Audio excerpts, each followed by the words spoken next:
Hi everyone, I'm Veeni Laggar. Welcome back to my channel. I hope you all are doing well. I hope your study is going well. हम आज से शुरू कर रहे हैं MSc organic chemistry semester 2 का chapter aromaticity.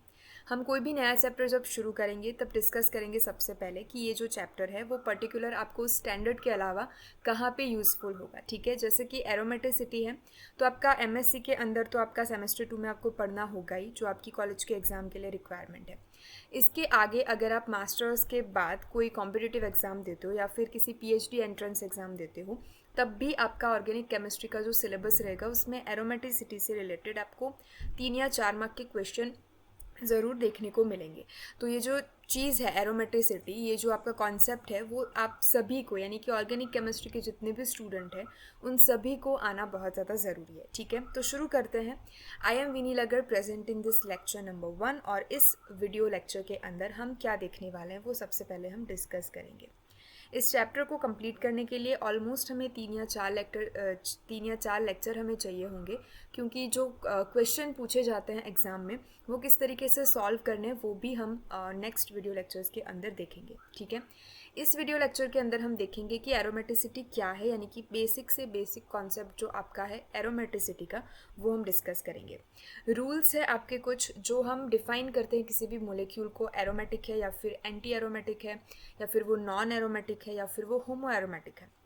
तो उसके रिलेटेड कुछ रूल्स हैं जो आप समझ जाओ तो आप किसी भी मोलिक्यूल को डिफ़ाइन कर सकते हो कि वो मोलिक्यूल कौन सा है, aromatic, non aromatic, anti aromatic. ठीक है, तो वो रूल हम डिस्कस करेंगे और कुछ स्टेबिलिटी कॉन्सेप्ट है वो हम देख लेंगे।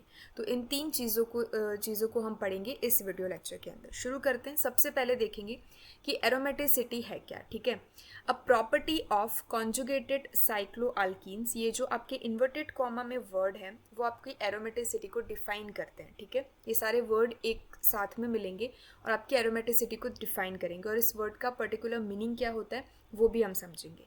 अ property of conjugated cycloalkenes which enhance the stability of a molecule due to the delocalization of electrons present in the pi pi orbitals. क्या मतलब है इसका? कोई भी आपका एक मोलिक्यूल होगा जो कॉन्जुगेटेड होगा। कॉन्जुगेटेड इट मीन्स क्या होता है? Double bond, single bond, double bond की चेन वाला होगा। ठीक है, सेपरेट हम इस वर्ड को आगे देखेंगे। साइक्लोअल्कीन्स होगा, इट मीन्स साइक्लिक आपका मोलिक्यूल होगा जिसके अंदर डबल बॉन्ड प्रेजेंट होंगे। और डबल बॉन्ड किस तरीके से प्रेजेंट होंगे? कॉन्जुगेशन में प्रेजेंट होंगे, यानी कि double bond, single bond, double bond की आपको चेन देखने को मिलेगी। ठीक है, अभी ये जो एरोमेटिक स्ट्रक्चर यानी कि एरोमेटिसिटी जो प्रॉपर्टी है किसी भी मोलिक्यूल की वो एनहेंस कर देती है स्टेबिलिटी ऑफ अ मोलिक्यूल। यानी कि अगर कोई मोलिक्यूल आपको एरोमेटिक दिखता है तो वो उसकी जो स्टेबिलिटी है वो बहुत ज़्यादा बढ़ जाएगी। ठीक है, अगर कोई मोलिक्यूल है, अगर आप उस मोलिक्यूल के ऊपर पर्टिकुलर रिएक्शन करवा के उसको अगर आप एरोमेटिक में कन्वर्ट करते हो तो जो आपका मोलिक्यूल है उसकी स्टेबिलिटी बढ़ जाएगी। फॉर एग्जाम्पल, कोई एक मोलिक्यूल लिया आपने, ठीक है, अभी वो एरोमेटिक नहीं है लेकिन आपने मान लीजिए कि उसकी स्टेबिलिटी 5 किलो जूल थी। ठीक है, लेकिन अगर आपने उसके ऊपर कोई रिएक्शन करवाई और रिएक्शन करवाने के बाद आपको जो मोलिक्यूल मिलेगा उसके रूल के हिसाब से, एरोमेटिसिटी के रूल के हिसाब से वो जो कंपाउंड आपको मिला वो एरोमेटिक आपको मिला। अगर वो एरोमेटिक मिलता है तो उसकी स्टेबिलिटी जो है वो 5 किलो जूल से बढ़ जाएगी, यानी कि ज़्यादा स्टेबल कंपाउंड आपको मिलेगा। ठीक है, तो जो आपका मोलिक्यूल है अगर वो एरोमेटिसिटी पजेस करता है तो उसकी स्टेबिलिटी बहुत ज़्यादा होगी, ये हम बोल सकते हैं। और यहाँ पे जो स्टेबिलिटी एनहेंस होती है यानी कि बढ़ती है, वो किस तरीके से बढ़ती है?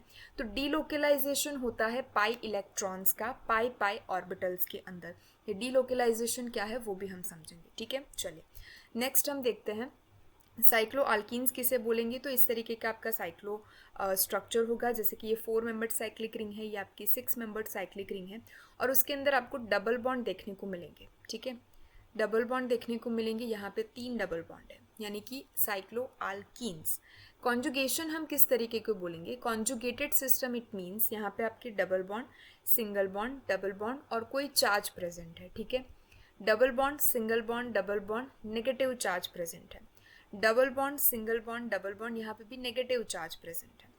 Double bond, single bond, double bond और यहाँ पे आपका फ्री रेडिकल प्रेजेंट है। ठीक है, ये डबल बॉन्ड, सिंगल बॉन्ड और फ्री रेडिकल।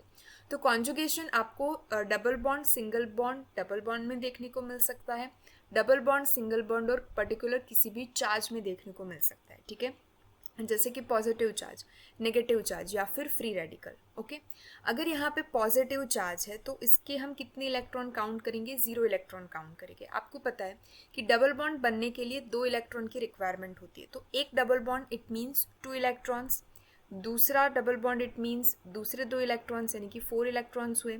अभी यहाँ पे पॉजिटिव इट मीन्स ये कॉन्जुगेशन में तो है, लेकिन यहाँ पे हम इलेक्ट्रॉन काउंट नहीं करेंगे क्योंकि यहाँ पे इलेक्ट्रॉन की डेफिशिएंसी है। इलेक्ट्रॉन रिचनेस हम कहाँ से बताएंगे, नेगेटिव चार्ज से बताएंगे, क्योंकि इलेक्ट्रॉन पर्टिकुलरली नेगेटिवली चार्ज होता है।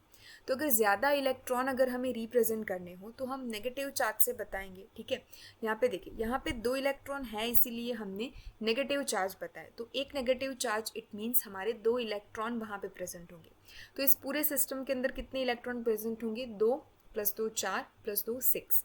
ठीक है, अगर हम फ्री रेडिकल को काउंट करें तो फ्री रेडिकल के अंदर सिर्फ एक इलेक्ट्रॉन प्रेजेंट होता है। क्यों, क्योंकि फ्री रेडिकल बनता किस तरीके से, किसी भी सिंगल बॉन्ड का अगर हम होमोलिटिक फ्यूजन करें, होमोलिटिक फ्यूजन इट मीन्स कि एक स्पीशीज़ जो बनने वाली है वो एक इलेक्ट्रॉन लेके चली जाएगी, दूसरी जो स्पीशीज़ बनेगी वो दूसरे इलेक्ट्रॉन को लेके चली जाएगी, यानी कि पर्टिकुलर स्पीशीज़ के पास सिर्फ एक इलेक्ट्रॉन प्रेजेंट होगा। तो यहाँ पे एक इलेक्ट्रॉन इसका, 2 और 2 4 इलेक्ट्रॉन इसकी, यानी कि 5 इलेक्ट्रॉन स्पीशीज़ ये आपकी बनेगी। तो कॉन्जुगेशन हमें किस चीज़ में देखने को मिलता है, double bond, single bond, double bond वाली चीज़ में हमें देखने को मिलता है। और कॉन्जुगेशन हम चार्ज से भी उसको कंसिडर करेंगे, अगर चार्ज है तो भी हम इसको कॉन्जुगेशन में जो है वो आपका कंसिडरेशन होगा। ठीक है, चलिए नेक्स्ट। अभी हम देखते हैं rules for know the molecule is aromatic, whether it is non aromatic और एंटी एरोमेटिक और आपका होमो एरोमेटिक। तो ये जो चार्ट है वो आपको पूरा याद रखना है, बहुत ही इजी चार्ट है। देखिए, एरोमेटिक जो आपके कंपाउंड होंगे वो सबसे पहले तो साइक्लिक होंगे, जैसे हमने आगे देखा। प्लेनर मोलिक्यूल होंगे, यानी कि वो प्लेन में होंगे। ठीक है, कॉन्जुगेटेड, यानी कि जो हमने पहले देखा double bond, single bond, double bond की चेन उसके अंदर देखने को मिलेगी। तो ये जो रिक्वायरमेंट है साइक्लिक प्लेनर कॉन्जुगेशन वो आपकी मस्ट है फॉर एरोमेटिक। नेक्स्ट आपकी जो बहुत ही इंपॉर्टेंट जो प्रॉपर्टी है वो है 4n+2 रूल, जिसे हम हक्कल रूल बोलते हैं, जिसे कई जगह पे ह्यूकेल का रूल भी बोला जाता है। तो हक्कल रूल क्या बोलता है कि अगर आपकी सिस्टम के अंदर cyclic planar and conjugated system है, आप अगर उसके अंदर पाई इलेक्ट्रॉन्स को काउंट करो तो जितने पाई इलेक्ट्रॉन्स होंगे अगर वो 4n+2 फॉर्मूले को फॉलो कर रहे होंगे तो वो एरोमेटिक होंगे, जहाँ पे n इज इक्वल टू 0 1 2 3 4 से लेके आप कुछ भी इंटीजर नंबर ले लो। अगर आप n को यहाँ पे रखते हो और इस पूरी की वैल्यू 4n+2 की वैल्यू जितनी आपकी आती है उतनी ही अगर वैल्यू आपके पाई इलेक्ट्रॉन्स में आ रही है तो वो आपका एरोमेटिक कंपाउंड होगा। थोड़ा सा कंफ्यूजिंग है 4n+2 रूल्स, हम आगे जो है आगे की स्लाइड में उसे काउंट करना भी देखेंगे। ठीक है, तो उसे बोलेंगे हम हकेल का रूल। एंटी एरोमेटिसिटी के लिए क्या रिक्वायरमेंट है, तो साइक्लिक प्लेनर और कॉन्जुगेशन तो होना ही चाहिए विच इज़ मस्ट। लेकिन एंटी एरोमेटिक कंपाउंड जो होते हैं वो 4n रूल को यूज़ करते हैं। ठीक है, 4n रूल को यूज़ करते हैं। फॉर एग्जांपल जहाँ पे n की वैल्यू हम 0 से नहीं लेकिन 1 2 3 4 से लेके शुरू करेंगे, 0 यहाँ पे हम काउंट नहीं करेंगे। देखिए यहाँ पे हमने देखा बेंजीन रिंग। ठीक है, इस बेंजीन रिंग के अंदर आपके पास 3 आपके जो है वो डबल बॉन्ड है, यानी कि 3 2 6, तो 6 पाई इलेक्ट्रॉन्स हमारे पास हैं, राइट।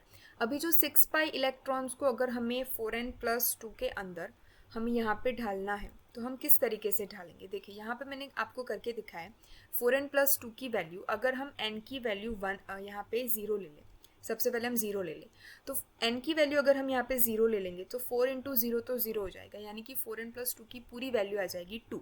यहाँ पे 2 तो है।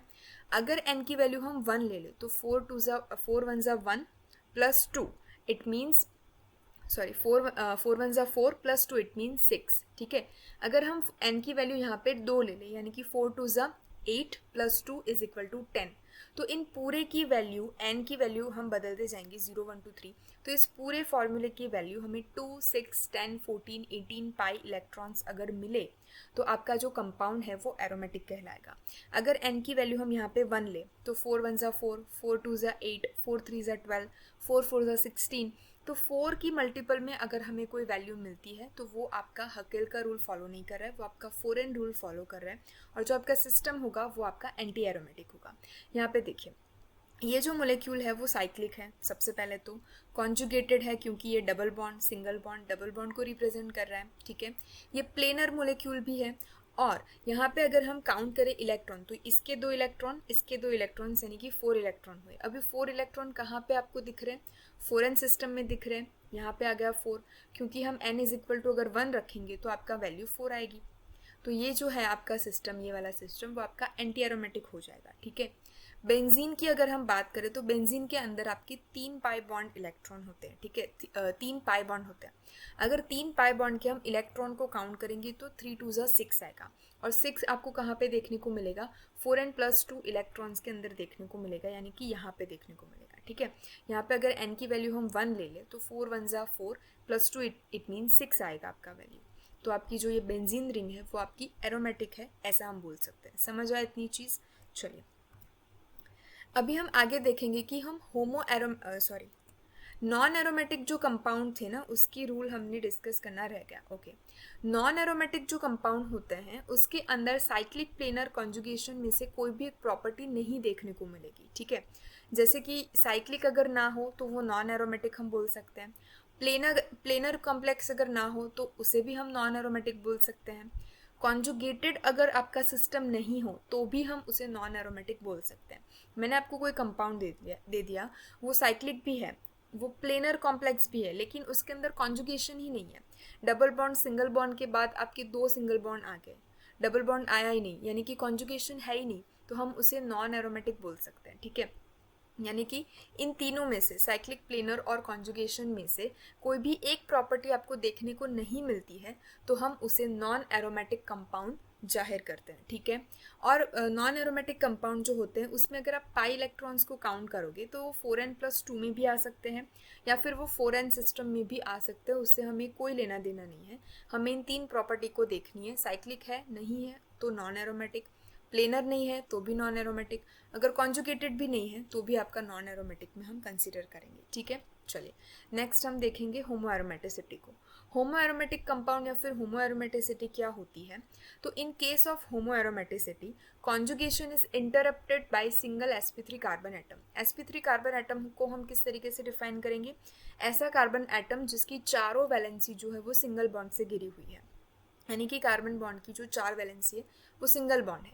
यहाँ पे देखिए ये आपका पूरा जो कंपाउंड है वो साइक्लिक है, कॉन्जुगेशन में है, प्लेनर भी है, लेकिन यहाँ पे देखिए double bond, single bond, double bond, ये आपका वापस से single bond, double bond, single bond के बाद ये पॉजिटिव चार्ज, इट मीन्स ये कॉन्जुगेशन में यहाँ तक तो है, यहाँ तक की जो आपकी सिस्टम है, ये जो मेरा पॉइंटर जा रहा है, यहाँ तक की आपकी जो सिस्टम है वो तो कॉन्जुगेशन में है, लेकिन ये जो कॉन्जुगेशन है वो इंटरप्ट हो रहा है, डिस्टर्ब हो रहा है। कहाँ पे डिस्टर्ब हो रहा है, यहाँ पे जो मैंने हमारा रेड कलर का पॉइंटर रखा वहाँ पे कार्बन एटम को अगर आप देखोगे तो वो sp3 कार्बन एटम है, CH2 मोलिक्यूल है आपका, यहाँ पे देखिए CH2 कार्बन एटम है यहाँ पे।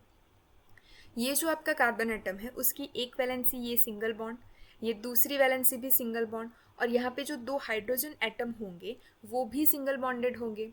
तो यहाँ पे जो कार्बन एटम है वो आपका sp3 कार्बन एटम है, यानी कि कॉन्जुगेशन जो आपका है वो एक सिंगल यहाँ पे जो है carbon atom which is sp3 hybridised, तो sp3 कार्बन एटम की वजह से अगर आपका जो ये पूरा कॉन्जुगेशन है वो डिस्टर्ब हो रहा हो तो इस पूरे मोलिक्यूल को हम बोलेंगे होमो एरोमेटिक कंपाउंड, ठीक है, और उसकी प्रॉपर्टी को हम बोलेंगे होमो एरोमेटिसिटी। समझ आए इतनी चीज़? चलिए नेक्स्ट स्टेबिलिटी कॉन्सेप्ट जो है वो लास्ट हमारा आज की वीडियो का पोर्शन होगा।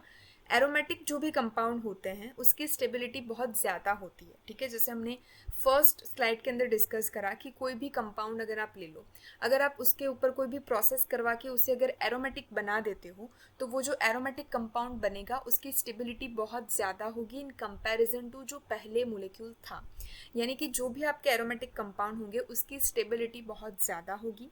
देन नॉन एरोमेटिक की स्टेबिलिटी उससे थोड़ी कम होगी, और सबसे कम जो आपकी स्टेबिलिटी होगी वो एंटी एरोमेटिक कंपाउंड की होगी, यानी कि एंटी एरोमेटिक कंपाउंड बहुत ज़्यादा रिएक्टिव होंगे, स्टेबल कम होंगे, ठीक है। चलिए नेक्स्ट वीडियो लेक्चर के अंदर हम क्या देखने वाले हैं वो भी हम डिस्कस करेंगे कि एरोमेटिसिटी हम देखेंगे benzenoid and non benzenoid compound के अंदर। बेंजेनॉइड कंपाउंड के अंदर आपके जो सिलेबस में है नेप्थलीन एंड पायरीन वो हम देखेंगे। नॉन बेंजेनॉइड कंपाउंड की एरोमेटिसिटी हम देखेंगे जिसमें एज्यूलिन, ट्रोपोलिन्स जो आपके रिंग होते हैं, मिजोएनिक कंपाउंड, फुलरीन्स हम देखेंगे, एन्यूलिन्स हम देखेंगे। तो ये सारे नॉन बेंजेनॉइड कंपाउंड हैं तो वो हम देख लेंगे। और सम एक्स्ट्रा पॉइंट है रिगार्डिंग दिस चैप्टर वो भी हम इस जो नेक्स्ट वीडियो लेक्चर आएगा उसके अंदर हम डिस्कस करेंगे। आई होप आपको ये वीडियो लेक्चर के अंदर से बहुत ज़्यादा फंडामेंटल चीज़ें जो कोर उसका जो कॉन्सेप्ट है अबाउट एरोमेटिसिटी वो बेसिकली बहुत अच्छे से समझ आया होगा।